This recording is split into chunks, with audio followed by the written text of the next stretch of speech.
Welcome to Pera's Playbook. This is your host, Alex Pera. Let's open up our playbook and see who our guest is. Please enjoy.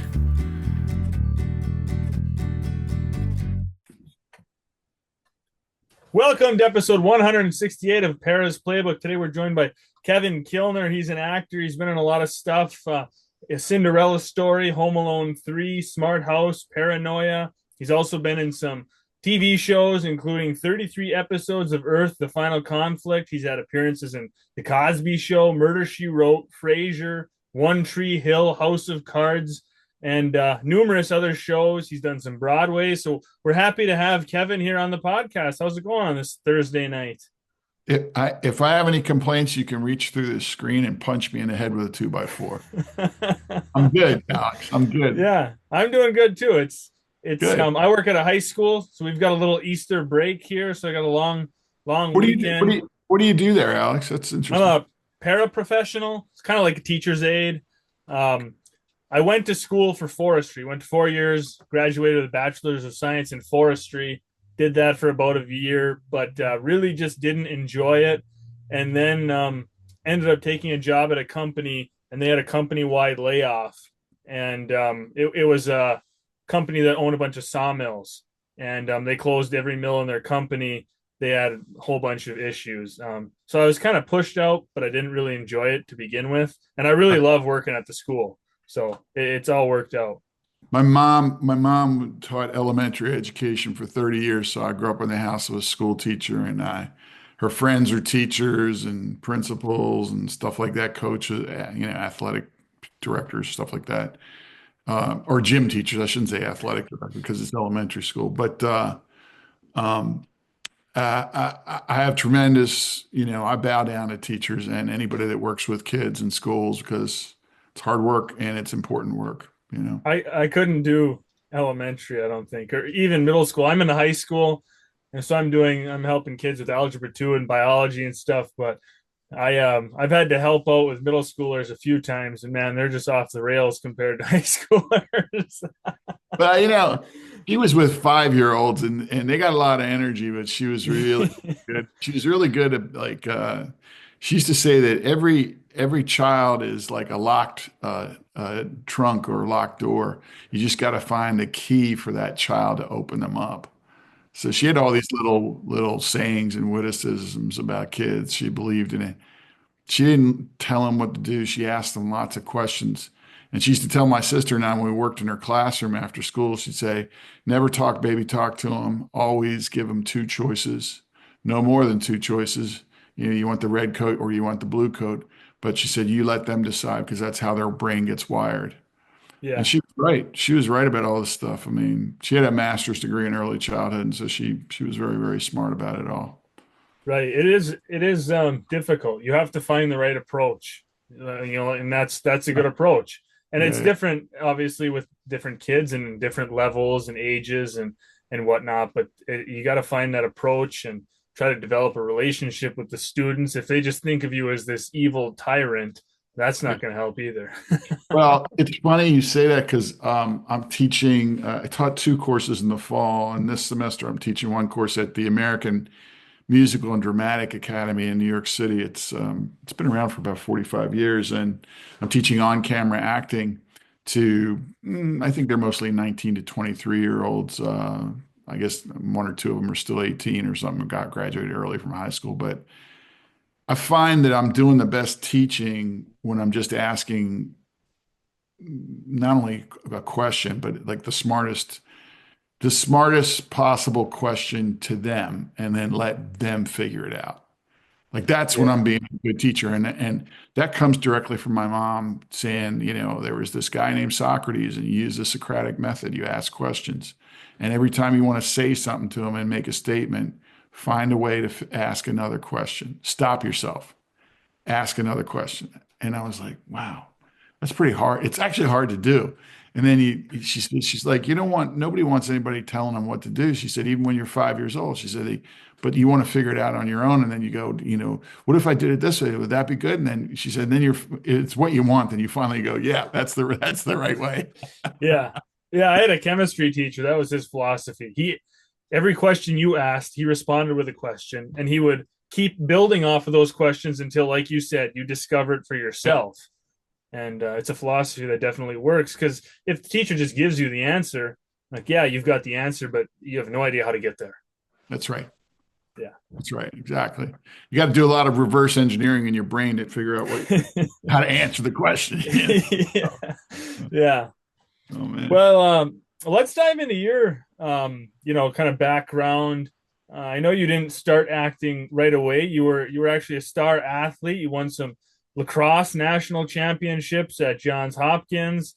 You played some minor league football. So let's start there. Let's go back in time. I'm assuming athletics were kind of your main focus back then.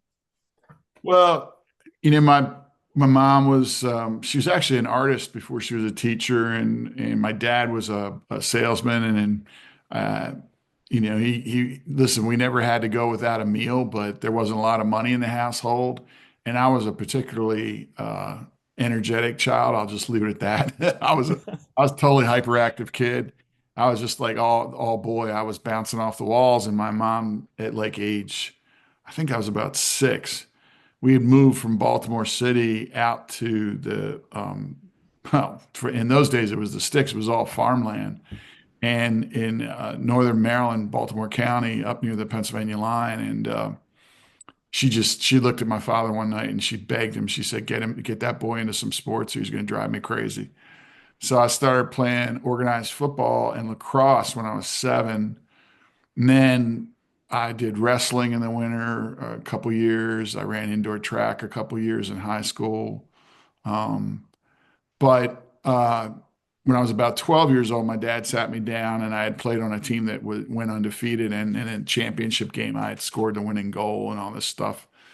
And it's pretty heady stuff for a 12-year-old. My dad sat me down and he just was really honest with me. He said, your mom and I can't afford to send you and your sister to college, but you seem to be pretty good at this thing, lacrosse. And um, he knew there was a summer camp that well, he knew I had been going to a summer camp called the Bob Scott lacrosse camp. And Bob Scott was a legendary head coach and later on became the athletic director at Johns Hopkins University. And he had a 2-week summer camp every year at the school in Baltimore City.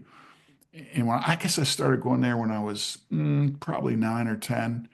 And he said, I'll keep paying for the Bob Scott camp if you will work hard because you might be able to get a scholarship to go to school for the sport. So I went from, and I sort of remember I was like I don't know, C, maybe a few B's students, but mostly a C student. All of a sudden, I was a guy on a mission. And because he told me, he said, because he had taken me, I started watching games at Homewood Field at Johns Hopkins when I was about 7 or 8. I think my dad took me he might have taken me when I was about 6. And I think actually 1967. Yeah, I would have been 8 or 9 years old when he started taking me there. And I love that field. And my dream was to play at Johns Hopkins. And he said, well, to go there, you got to have good grades. He said, your grades got to get better. So long story short, I ended up being the scholar athlete of my high school. It was a big public school named Delaney High School. And ended up, co-captaining the football team, co-captaining the lacrosse team. Was a school scholar athlete. I was on the honor roll, and we high school team I was on actually just got inducted into that high school's Hall of Fame because we were the first team. The school didn't start until like 1965, and in 1976, 11 years later, the team that we could never, ever, ever beat, called Towson High School, which had been a perennial powerhouse in the state of Maryland. We beat them, and we went on to win the state Double A championship, and we were the first team at Delaney that ever won a state Double A. And all that got me recruited by a bunch of colleges, including Hopkins. Everybody at Hopkins knew about me because of the Bob Scott camp. And I'll never forget the day that the acceptance letter came from Hopkins after applying there. And I'd applied at Washington and Lee. I'd gotten recruited for football at Bucknell. Naval Academy came after me a little bit.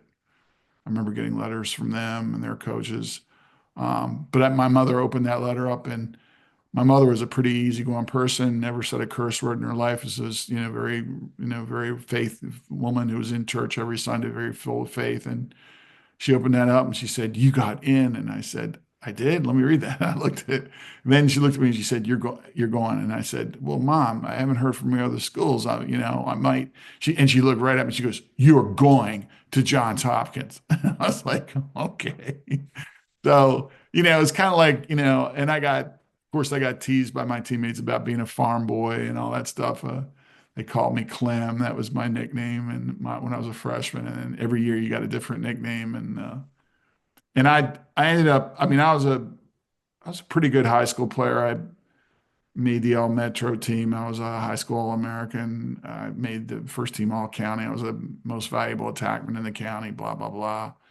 But at Hopkins, I was a very average player, and I was a role player, and I just played short. They switched my position. They switched me to short stick defensive midfield, and um, so I played that role. And I happened to play on some really, really great teams with some really great players who I probably played with like I don't know 8 to 10 players that I played with are now in the Hall of Fame, the National Hall of Fame, and we won. We won three. We were the first Division I team to win 3 national championships in a row in 78, 1978, 79, 80. So, average player, did my job, you know, didn't mind doing the dirty work and played on some just fantastic teams. And I'm still buddies with all those guys there. We call each other brother, and they are my brothers because, like ice hockey, lacrosse is a kind of sport, especially in those days. If you turn your head the wrong way, you could get concussed. I mean, you could get knocked out. So you got to keep your head on a swivel, just like on an ice hockey rink. And a lot of times, people would say people don't know what lacrosse is. I used to always say, as a kid, I used to say, well, it's like ice hockey but on grass. Yeah.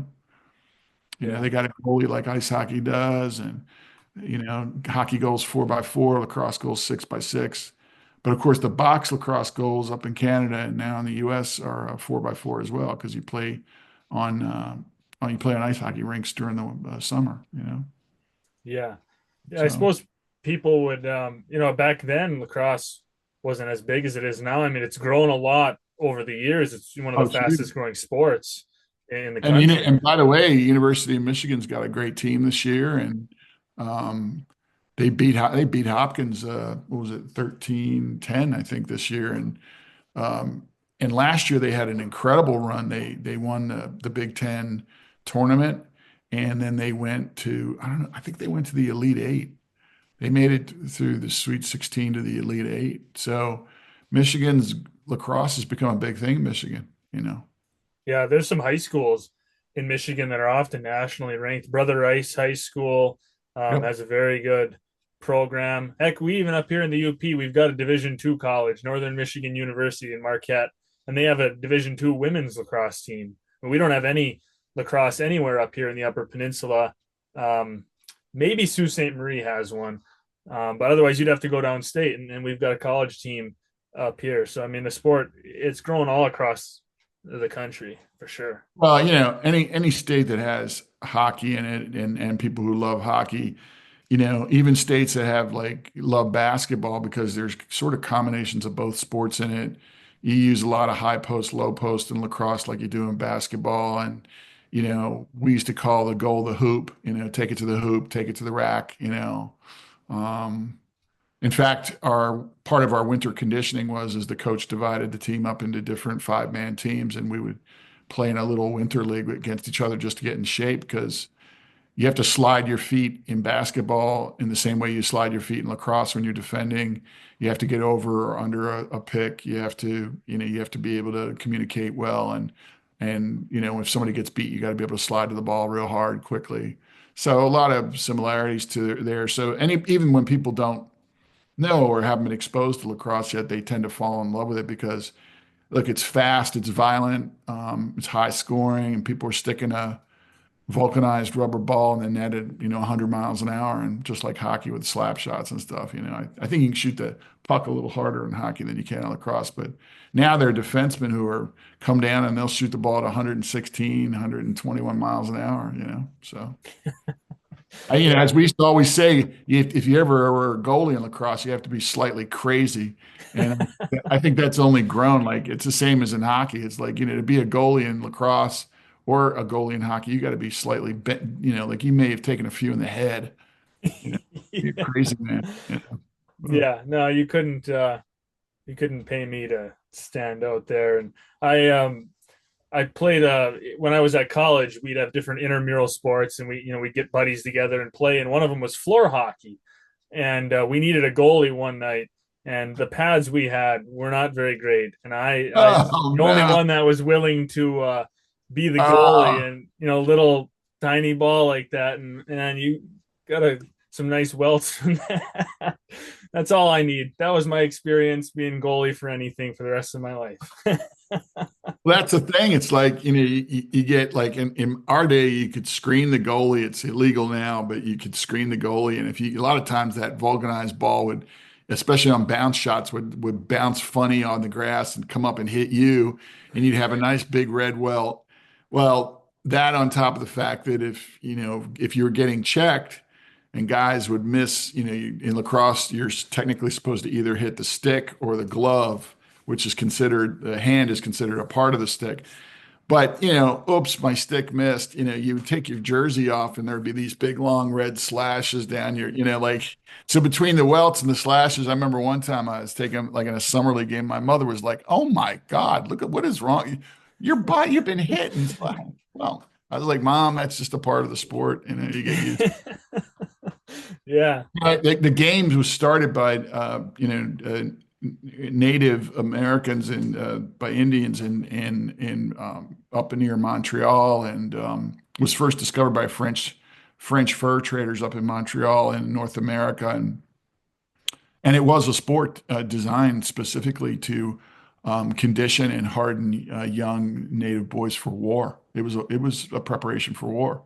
Yep. So, you have to you got to be able to run like all day, and you got to be able to take a blow and give a blow, and same as hockey. So, Yeah. it's funny. I remember there was this moment, I got out of college when there was no professional lacrosse. There was professional box up in Canada, but I was completely unfamiliar with that game. And that game's like insanely violent, but even more so than field.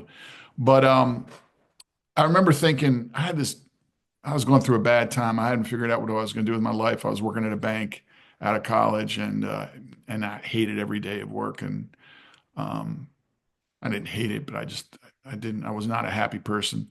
And I thought that I had wasted,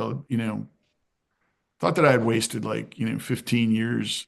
Had a stick when I was 4 years old. I was 24. So what is that? 20 years of, me banging the ball off of walls and all the drills I did and all that. I thought, man, it's just a way. And I was completely and utterly wrong. I mean, in the same way that the sport was supposed to prepare young Native men for war, it is a great sport for preparing you for life. And everybody, all my brothers and all of us that played at Hopkins, we all always said that irregardless of the national championships, the best class we ever took by far, head and shoulders, at Hopkins, was playing on that team. We learned more about the human condition and how to work as a team, how to have each other's back, how to be responsible, how to be there on time, how to be there right on time with a pass or a body check, or how to slide just at the right moment. It's just very analogous to, like, just being, like, maybe being a good husband, being a good neighbor, being a good partner at whatever business you're at or wherever you're working. It was the greatest class I ever took in, just in human behavior. You And know? if you combine that with what you said earlier about how you're still connected with all those guys, they're your brothers, you combine those two pieces, yeah, 100% worth it.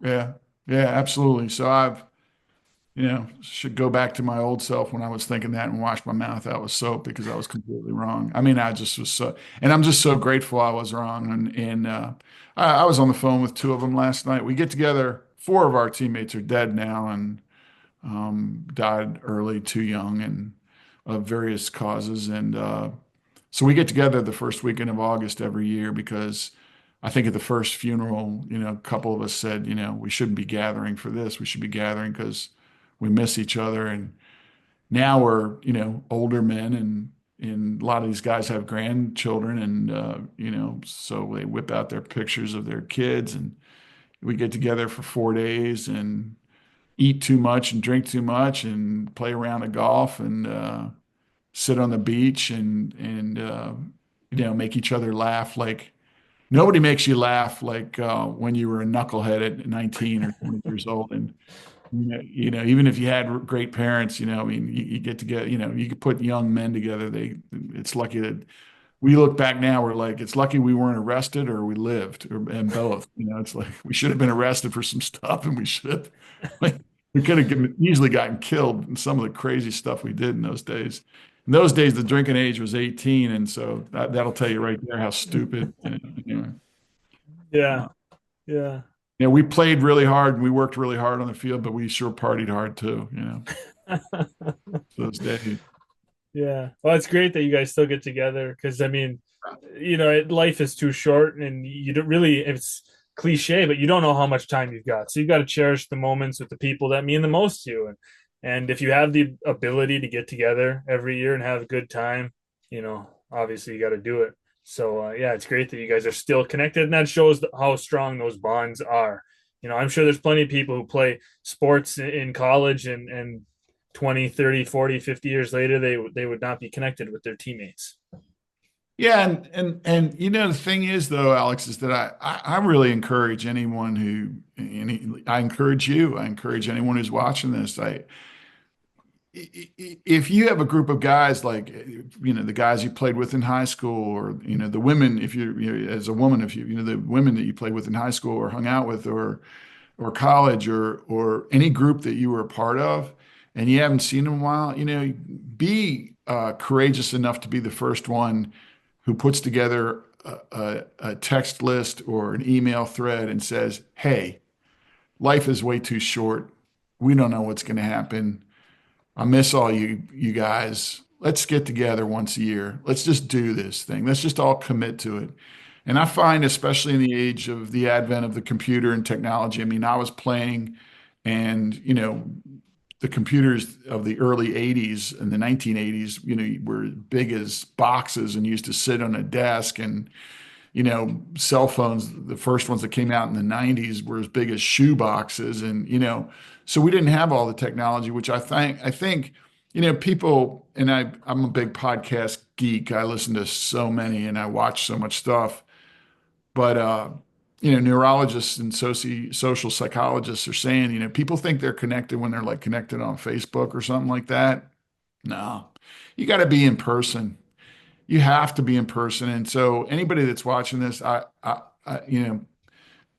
telling you, it time is just blowing by your ears faster and faster every year you get older. And if you don't make the time to get together with the people that you actually shared something with, that you actually cared about at one time, it'll just be gone. It'll be gone and you'll regret it. So I don't believe in living in regret.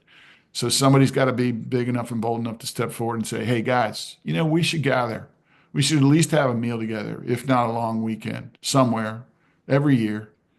And you're there for each other, and especially men. I think women are a lot better at it. I think it's been proven that women are better at it, but men in particular are not good about sharing their feelings. They're not good about sharing stuff that's going on, and they can only open up to other men. But look, nobody knows me better than those guys. I mean, all the stuff we went through. I mean, but that goes for lots of other, any team you were ever on, any group you're ever a part of. I mean, especially when you're young, I mean, any high school through, I don't know, your early 20s. That goes for the military. My dad and his brothers were all Marines. My dad was a combat veteran he was wounded twice in Korea. And I used to say to him, "Don't you ever want to get together with the guys you serve with?" And he would never talk about it until I was in college. And then it was very hard to get him to talk about it. And then as he got older, I couldn't get him to shut up about it. But the first time I asked him about it, he said, "Well, half those guys are dead. I don't know what happened to them." He saw some really bad combat. But, I wish that he had gotten together, even if there was only one or two of them left, because they shared something that 99.99% of people never see, which is horrible fighting like that. And they survived somehow. He survived somehow. So, anyway, the point is, I don't want to go on about this. It's just that I encourage people to gather in person. There's nothing like share some foods, share some drink, and share a lot of stories and laughs. It's so important. Important for your mental health, really. Yeah, I couldn't agree more. It's great advice, and people always put it off. Like, yeah, I'll text them Right. tomorrow, and I'll text That's them, and it right. just and it never happens. That's right. So you're right. You just got to be the one to just make that first text, and usually that's all it takes. But yeah, it's so important. I couldn't agree more. Couldn't agree more. Totally. So you mentioned briefly that you were in banking and you weren't happy. So how did you go from that to acting? So I got out and I got one when I got redshirted in 1978. I had shattered a thumb. I had a couple steel pins in it, and once they pulled them out, I played on the practice squad and was a part of the team, but I wouldn't dress. So I had an extra year to play, and I took a semester off to work at Black and Decker Corporation. I was a go-for guy, and I got attached to a guy who was a director of investor relations. So I wrote a lot of white papers, like essays on the industry and the economies of certain. I remember I wrote one on W. Edwards Deming, who was part of the restructuring of Japan after World War II and helped turn Japan into an industrial powerhouse as a company. There's something called the Deming Award in Japan, and anyway, it opened my eyes up. I was working there at Black and Decker 5 days a week. I was a bartender a couple nights a week on weekends. And when I went back for my final semester, um, the people at Black and Decker had said, if you're in banking, you'll get to know the financial end of any kind of business, not just the tool business or not just like whatever real estate. You could then go from banking into something else. So that sounded like logical to me. I applied at a couple of banks, got in at a place called First National Bank of Maryland, which no longer exists, and ended up in their headquarters in downtown Baltimore, about, quarter mile from the Chesapeake Bay, in a big tall glass tower that had windows that didn't open. And I was in this cubicle as a credit analyst, a commercial credit analyst, taking apart company reports, learning how to write, you know, you know, reports on the fiscal health of the corporation, the industry they were in, making recommendations on loans and lines of credit and what they needed and blah, blah, blah. And then I got promoted to being a loan officer and, having to pitch loans to the finance committee, the loan committee, once a week. And I just hated it. Couldn't open an office window, was working out of a cubicle. And then they just gave me a bigger cubicle once I became a loan officer. And, I liked kind of the intellectual part of the work, but I didn't like the actual job itself. I was taking the bus downtown every day, downtown and then back home. And one night I had started going back to night school. I took 2 semesters of journalism at Hopkins. I thought I wanted to write. I still love writing and took another 2 semesters of fiction writing, but I didn't, it's too solitary and I didn't have the discipline for it. I was still quite energetic. I was playing club lacrosse on weekend at night. I played that season of minor league football for the Baltimore Eagles, which was a minor league team that we got our equipment from the Philadelphia Eagles, ironically. Um, And then I walked outside of the bank one day, and one of those free newspapers that you get on these newsstands back in the day, and I literally opened it up, and in my eye, the first thing I saw was, have you ever thought of acting, introduction to acting class? And it was being done like about 4 or 5 blocks up north on Charles Street, north of the bank. And I thought, I could do. I've always thought I could do acting, just stupidly, like instinctively, like all I'd done is ever gone to the. I take it back. I mean, in 6th grade I was Toad in Wind in the Willows for the 6th grade when you graduate elementary school. I was the lead in that musical, and then in a senior year in high school, this beautiful TA had asked some of the athletes if they would join the chorus of how to succeed in business without really trying. Because she said, as she said in her real tight Dan skin, she said, I just need guys who can lift girls over their head. And we were all like, we couldn't get our eyes off of her Dan skin. And we were like, oh, I'll do that. So I was in the senior musical, but I never, they didn't. I remember this. I remember I had a heck of a lot of fun in both of those. I really enjoyed it, and I really loved the timing, the camaraderie, and I love the storytelling. My dad and my mom and my dad, but especially my dad was a big storyteller, and so to me it was like about storytelling, and so when I took that, I signed up for the class. I went there, and literally the first night I was there, the teacher who I remember it was a woman who had a reoccurring role in a soap opera in New York. She used to take the train from Baltimore to New York to a couple days a week to shoot. And she taught us the fundamentals. And the first night of class, she said, you have to be willing to be part psychologist, part anthropologist, part detective. You have to do research on your role. What do they wear? How do they talk? Where are they from? You have to read the history if it's a period piece. You have to understand, who it is, whose shoes you're stepping into, and maybe they walk differently from you, and obviously they might have a dialect and talk differently from you. And all of that, I didn't even think. All of that was like I was like, oh, that's cool. Oh yeah, oh, I want to do that. Then I took another acting class, this time over at the Baltimore Dance Center at night after working at the bank, and it was an on-camera class. And there, a bunch of the students, when we did a scene, or I did a scene, more than one student said to me, you should maybe try this because you're so relaxed. Why are you so relaxed in front of the camera? And I was like, well, I've played in front of, three, four, 5,000, all the way up to 20,000 people screaming their heads off on lacrosse fields all my life. And people who want you to get viciously hammered. It doesn't really, I mean, I'm used to physical violence. This stuff is, I'm nervous, but I don't really, and they said, well, you should give it a shot. Then I took a job at a mortgage banking company because I wasn't making enough money. I remember my first salary in 1981, 82 was $15,000 a year at the bank. And, I got up to 18,000 before I left. And then the mortgage bank started me at like 20 or something. So I thought that was a big, all I needed, this is what I knew. I knew I needed to save $2,000 to go to New York. And I knew someone in New York. And I thought, I'll just go there. So that's what I did. I ended up working in Alabama. I was in Montgomery, and then I ended up down in a little peanut town called Dothan, Alabama, which is if you drove 5 minutes or less south of the city, you were in the Florida Panhandle, and if you drove 5 minutes or less east of the city, you were in the southwest corner of Georgia. That's how nestled in the corner of that. That was a deep south there. A lot. I went and did. I met my appraiser on a lot of clay roads at night, or in the late afternoon, and they were doing it, giving me estimates on property and single wide trailers and double wide trailers that were up on cinder block and stuff like that. So I was making loans on, people's homes down there, and was doing so well that they wanted to give me a brand new big office in Fort Lauderdale, Florida, if I remember correctly.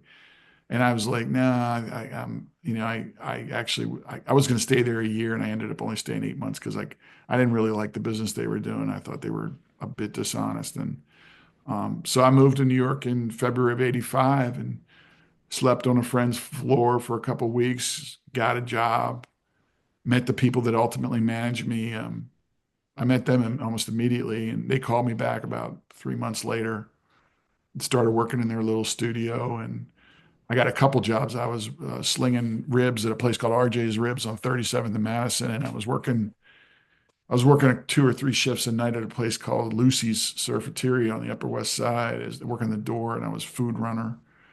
And I was happy as a clam. I was eventually I lived in a rent control apartment on, I don't know if it was rent control, but it was like really cheap.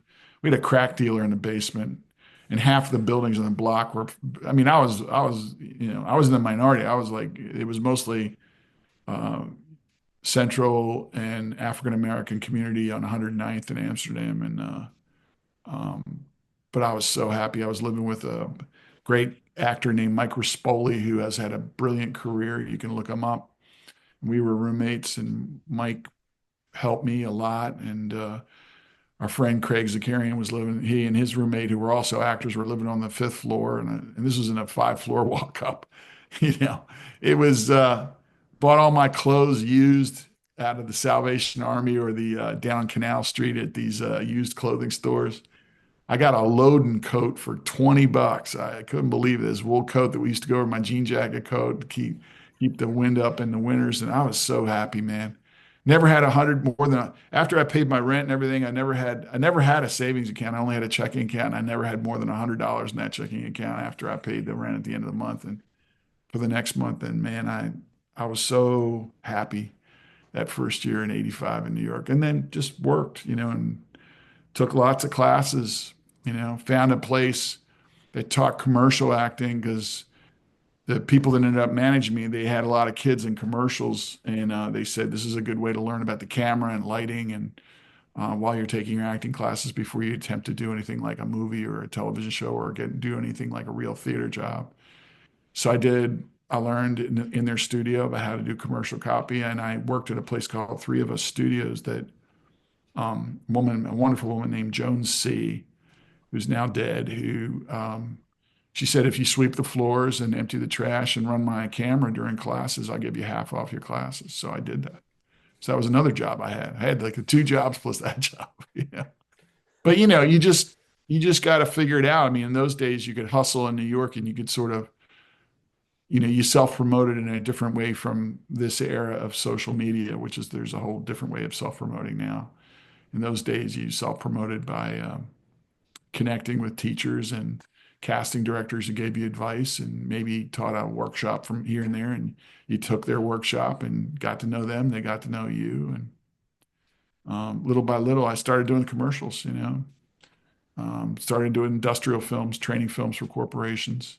And I did learn a lot. I learned how to hit a mark. I learned how to feel the light on my face, in a close up, so that if you were stepping into a shot, you could tell when to stop just by how the light hit your eye and stuff like that. Little tricks, or not tricks, they're techniques, I guess, of the trade.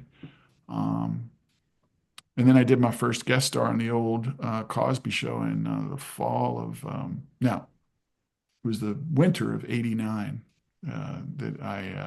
winter of '88. I got to do that. Got my SAG after card I'd already got my SAG card. I got yeah, I'd already gotten that from the commercial, but that was my first guest star. Anyhow, and from there, just sort of, just kept hustling and taking classes and studying. Went through a 2-year Meisner program, studied really hard with that, took voice and diction and movement, and got rid of my dialect as much as I could, even though it still comes out a little bit here and there. And it was a glorious time. New York for me was like Oz. It was like going to Oz.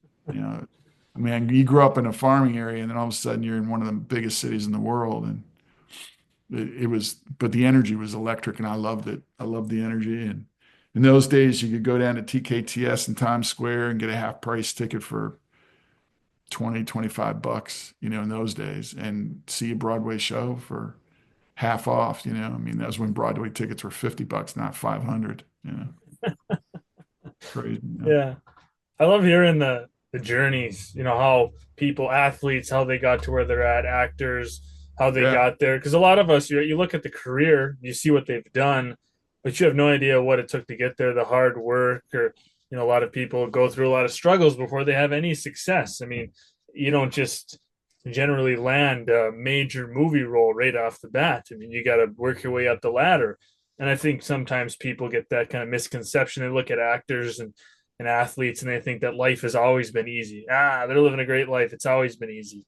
But no, I love hearing those journeys of hard work and finding out how people got to where they were at and how their career Look, started. there's no doubt it's like teaching the young people I'm teaching now. I mean, I can look at a class of 15 kids, young people, I should call them, and I can see, and within 1 hour of working with them, I can tell the three or four who actually have the talent. And if one of them or two of them have like something about their look, and I'm not talking about like they're the most handsome or most beautiful. It's something, some kind of energy that you can't even quite put your finger on or describe. You can sort of tell the ones that'll have a shot at a career or not. That said, Yeah, could they get on a WB series or a CW series or whatever, whatever, some young person series and get lucky right out of the gate and start working right away? Yeah, I mean, there are stories like that. That I make no mistake, there are. But to your point, though, Alex, I, I just completed my 40th year in February of 2025. It started in 1985, 2025. So I've done 40 years now.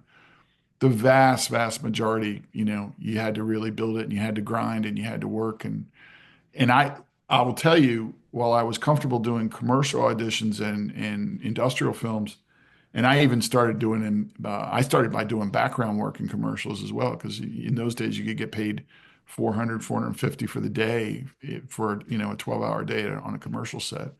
Um, Most people grind, and I didn't want my then managers, this is before I could even get an agent. I didn't want them submitting me for even a soap, let alone a soap opera, even especially not a movie or a play, because I knew I didn't know what I was doing.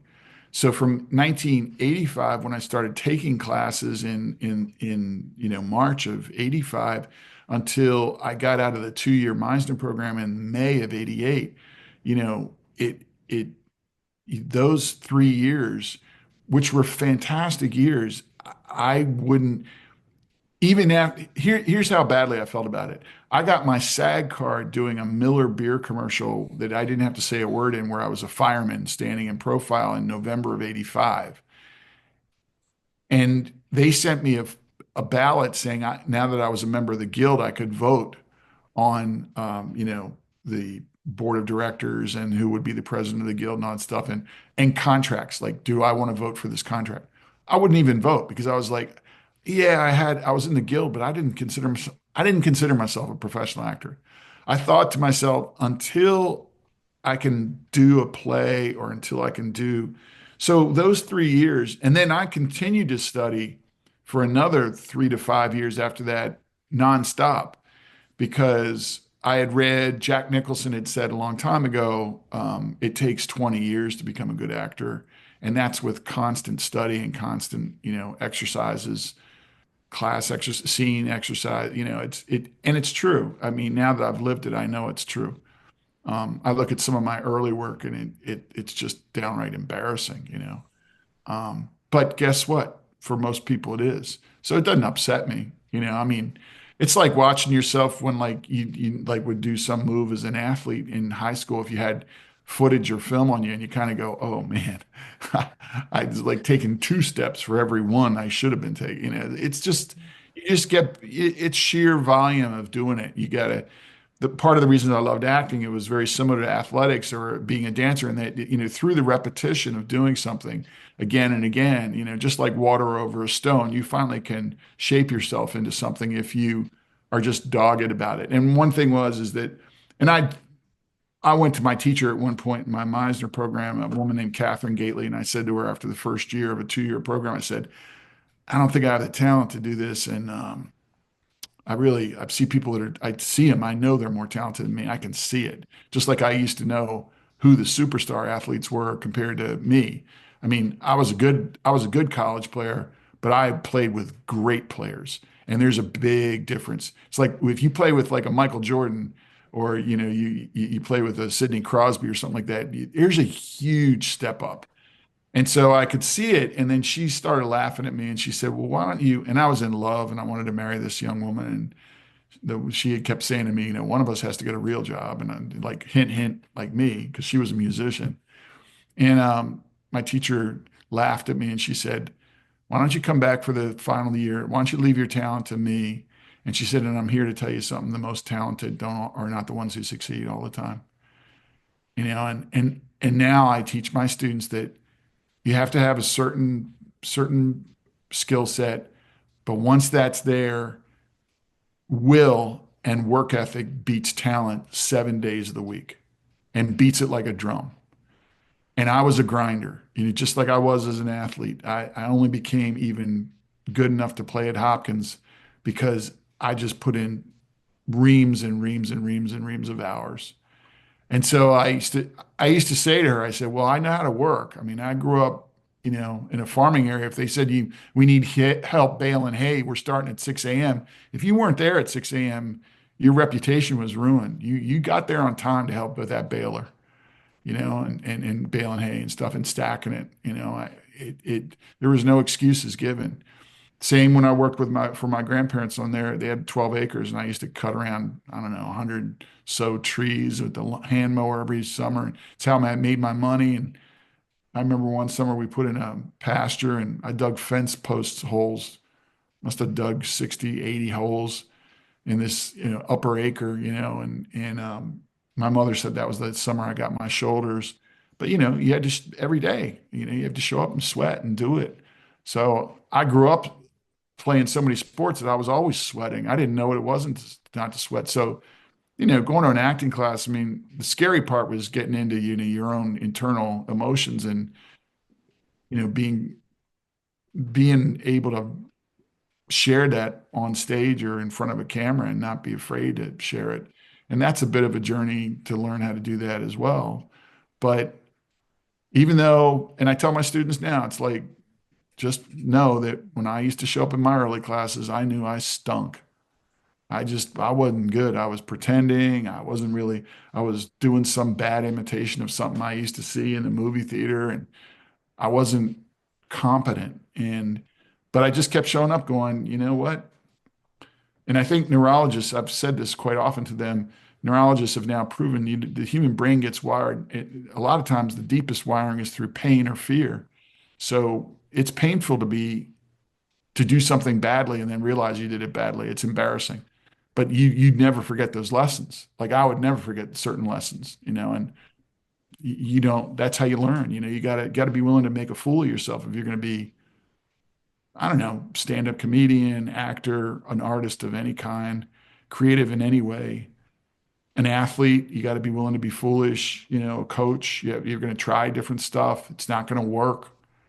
You got to be willing to fail. You really do. And I think one of the things I have troubles with my students is they play it really safe these days. And I'm like, man, you got to go outside and get muddy. You got to go out and just fall down in the mud and dirt and get up and brush yourself off and keep going because that's what you'll really learn. You'll never forget that stuff.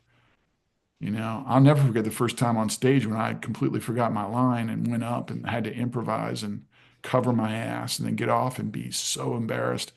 And it made me work harder than, that night I'd go home and go over the lines again. The next day I'd go over it and the next night it would be a totally different performance. But you just got to keep showing up and doing that. So. Yeah. I think that's great advice. It's great advice that applies to all aspects of life for sure. So you've had a long career, so we can't obviously talk about everything, but there's a few, things that I'd like to touch on here briefly as we kind of wrap up the episode. A few different roles you've been in. One of them being a movie series that I quite enjoy. It gives me a good laugh all the time, and it's probably everything you shouldn't do as a young adult or a teenager, and that'd be American Pie movies. You had a nice little role in American Pie 2 for those who don't know, during the radio walkie-talkie sequence when the boys were talking with their, Stiflers, who we assumed were lesbians, and then the whole town was in on that conversation, and you were a barbecuing dad whose sons were playing war in the backyard, and then some messages started coming across the walkie-talkies. The director of that movie was the AD on two previous movies I had done, and he called me personally earlier in the week, and he said, "This is what he said to me. He said, Kev, I need a favor." And I said, "Sure." He said, I'm directing American Pie 2," and I said, "Oh man, congratulations." He said, "Well, I got a scene. It's and all it says is goofy dad barbecuing in the backyard overhears."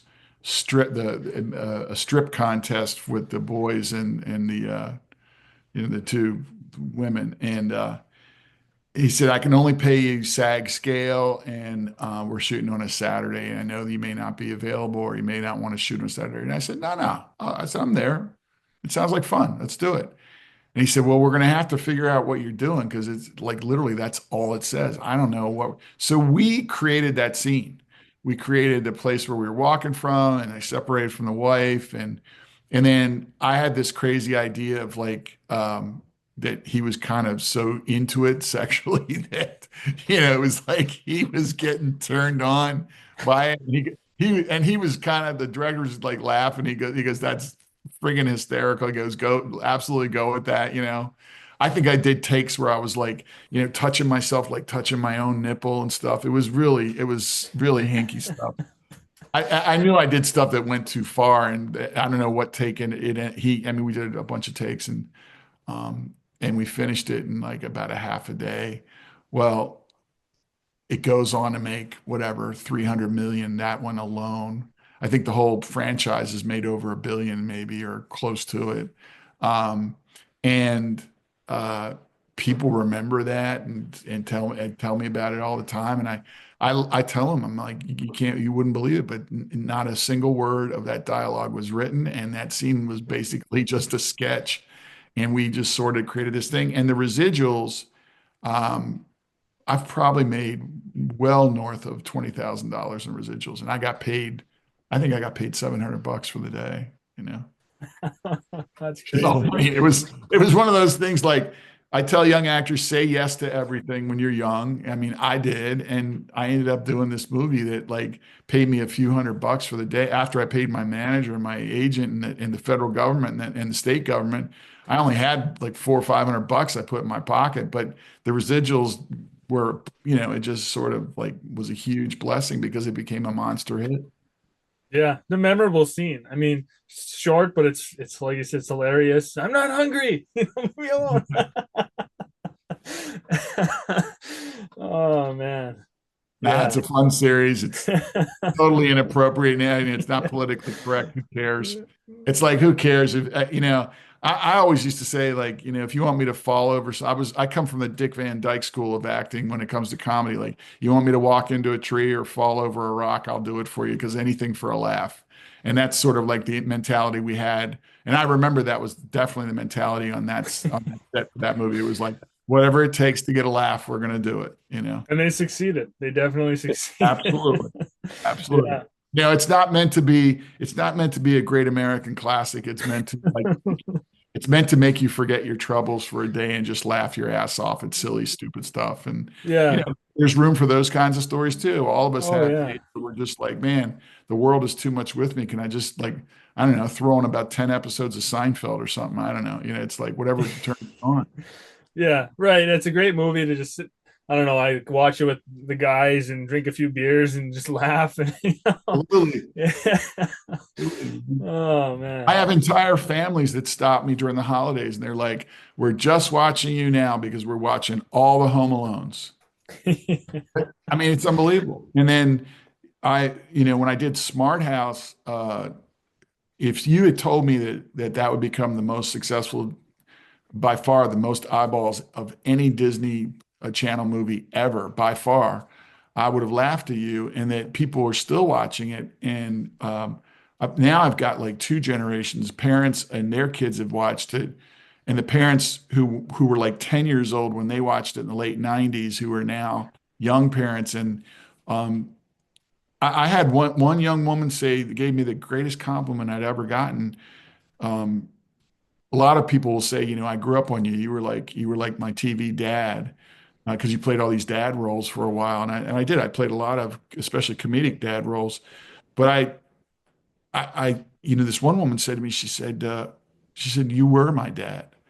And it made me a little uncomfortable. And I kind of smiled and I laughed and I said, well, I hope that I don't want to insult your real dad or anything like that. And she said, no, I never knew my real dad. And I grew up in a single mom household. And she said, I'm telling you, you were my dad.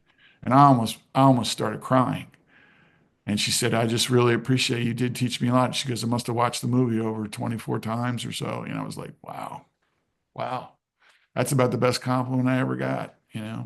Yeah. That's impactful, right? It really makes you, I mean, I want to never do thought your. that. I never ever, I would Yeah. never think that, but like, you don't know how deeply certain roles, certain TV shows, Affect certain people. characters Yeah. how deeply they resonate with people. There's no way to measure that, you know? Yeah, you just that's why you always gotta treat every role and do your best because Yeah. you want the product to be great. I was gonna mention that you seem to get you had a lot of dad roles, Cinderella story, right? Pushing your kid to go to a certain college. You know, did you want to run with that? Did your agent say like, "Hey, you're getting all these dad roles, like let's," or was it just kind of just coincidence It just happened? it just happened. And it sort of harkened back to the fact that like my mom, growing up in her classroom and all, I was always like really good with younger people. I'd done a bunch of commercials as a dad, young dad. When I started acting, doing commercials, I would tend to get those as well. And my wife, my now wife, who was then my then girlfriend when we first met in the 90s, 93, I think we first had our first date.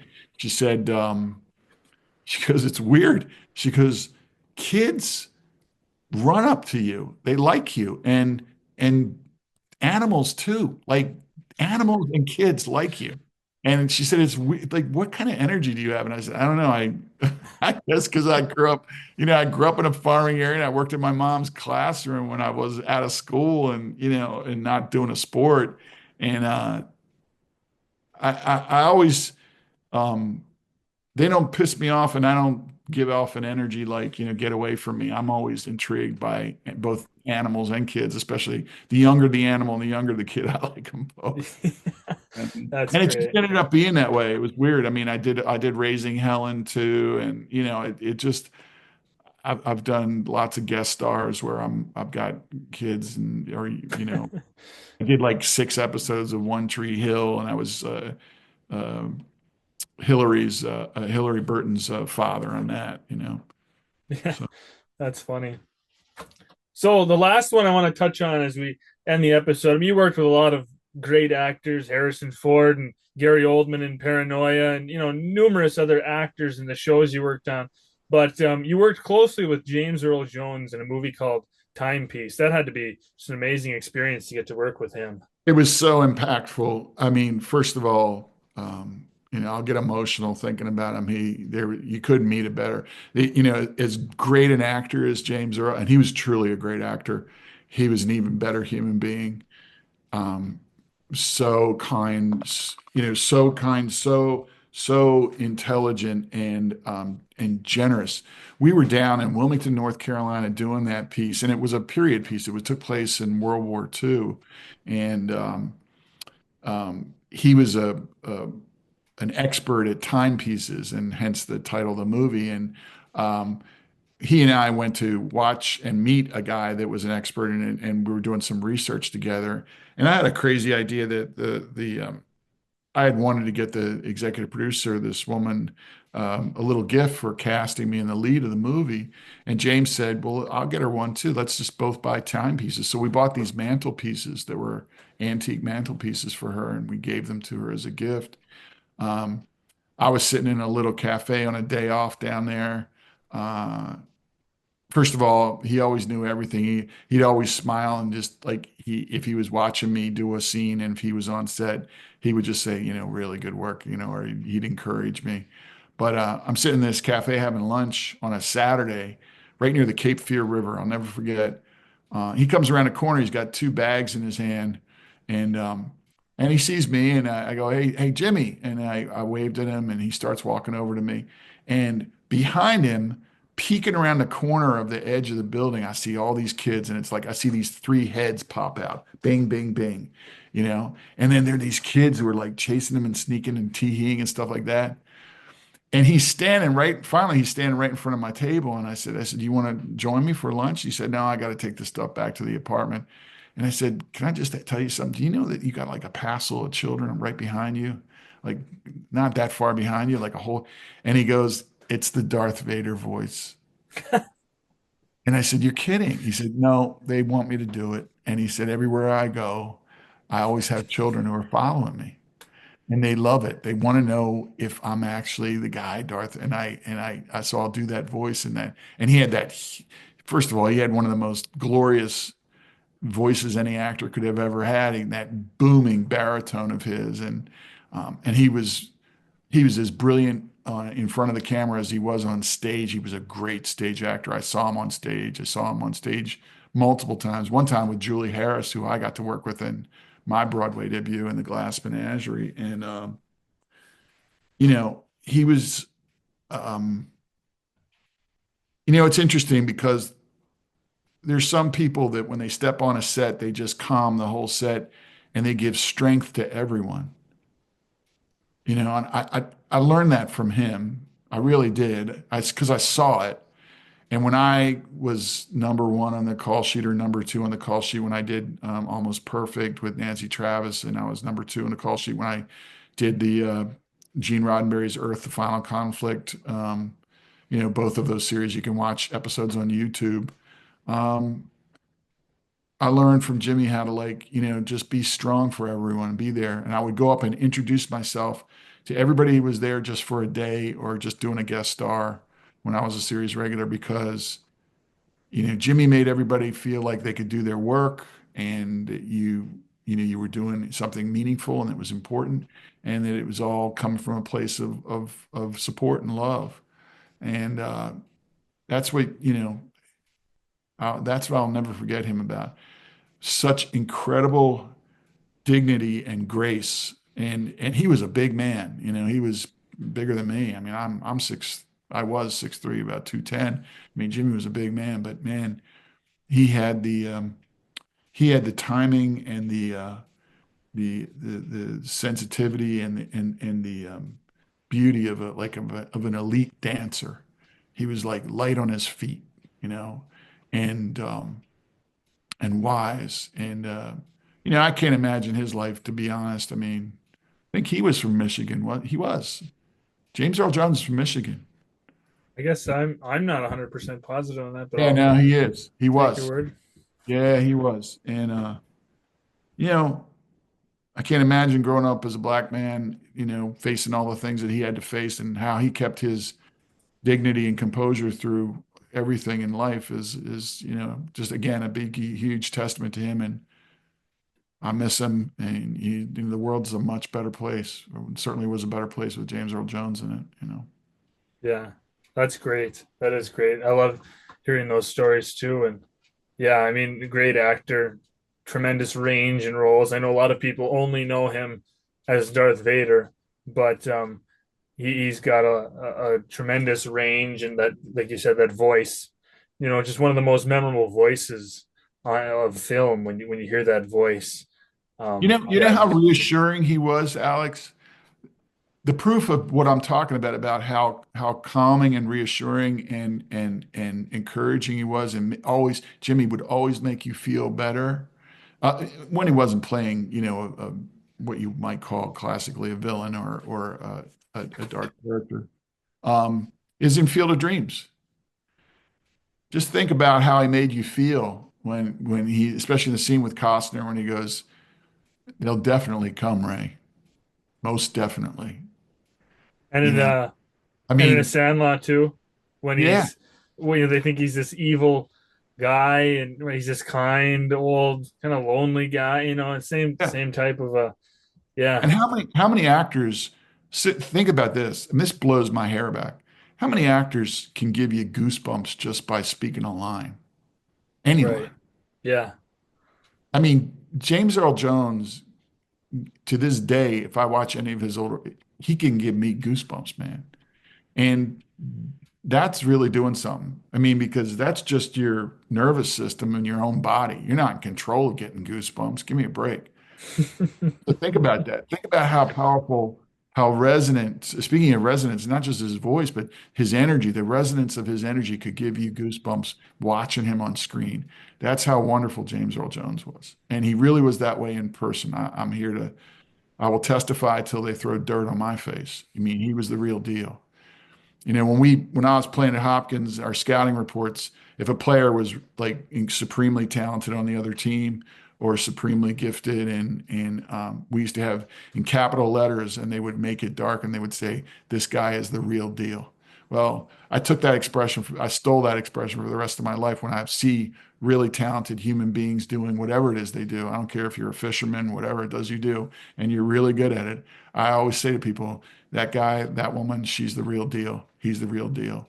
And James Earl Jones was he was an actor's actor. All actors will tell you that. He was the real deal. Yeah, that's awesome. Very awesome. Well, Kevin, I appreciate you taking some time out of your evening. It was a pleasure speaking with you. Great pleasure speaking with you, Alex. I admire what you're doing, and the fact I'm not creeped out that you got some warriors over your left shoulder there. You know, now this has been a really great pleasure. I wish you all the best with this. I hope you end up getting millions of viewers and stuff like that. Thank you. Why not, man? Turn it into. Yeah. Are you on YouTube or something now? Yeah. That's Yep. great. YouTube, Spotify. Great. Yeah. This is how old I am. I'm just beginning to discover that people are following like all television is moving to YouTube, which is an interesting trend that I'm finding. Yeah. It's not on Netflix, it's on YouTube. Right. Yeah. Thanks for listening. Please stay tuned for more episodes soon.